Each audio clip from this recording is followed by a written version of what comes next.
যদি আল্লাহকে ভয় করে থাকি আমার ভুলের সম্পদ আমি লুণ্ঠন করতে পারবো না।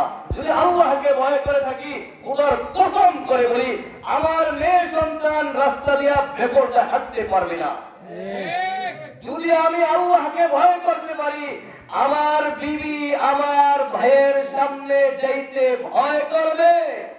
যদি আল্লাহকে ভয় করতে পারি আমি হুজুর হইয়াও অন্যের মেয়ের দিকে তাকাইতে পারবো না।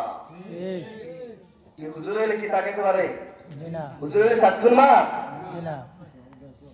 যদি আল্লাহকে পরিপূর্ণ ভয় করতে পারি খোদার কসম করে বলি আমার দ্বারা পশ্চিম কালেও বিন্দু থেকে বিন্দু জাররা থেকে জাররা কোনো গুনাহ হবে না, গুনাহ হবে না।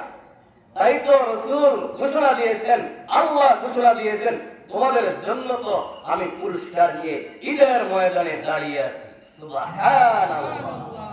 রাসূল বলেন বান্দা সব ইবাদতের প্রতিফল আবার আমি ফেরেশতার মাধ্যমে দেই আর রোজা আমার জন্য রাখো আর সেই প্রতিদান আমি নিজেই তোমাদেরকে পুরস্কৃত করব ইনশাআল্লাহ।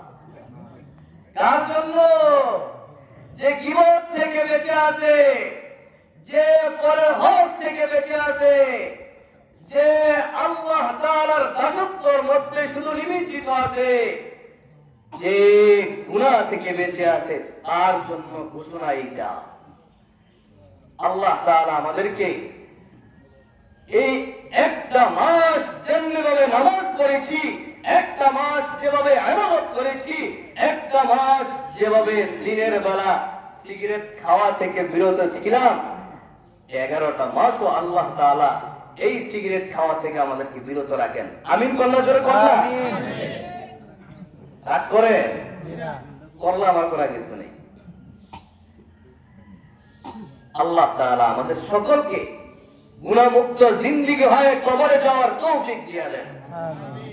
আল্লাহ তাআলা আমাদেরকে গুনাহকে ঘৃণা করার মতন তৌফিক দিয়ে দেন, আমলের প্রতি আগ্রহ সৃষ্টি করিয়ে দেন। আল্লাহ তাআলা এই এলাকার মধ্যে সমস্ত প্রকার বিপদ আপদ থেকে আল্লাহ তাআলা হেফাজত করুন।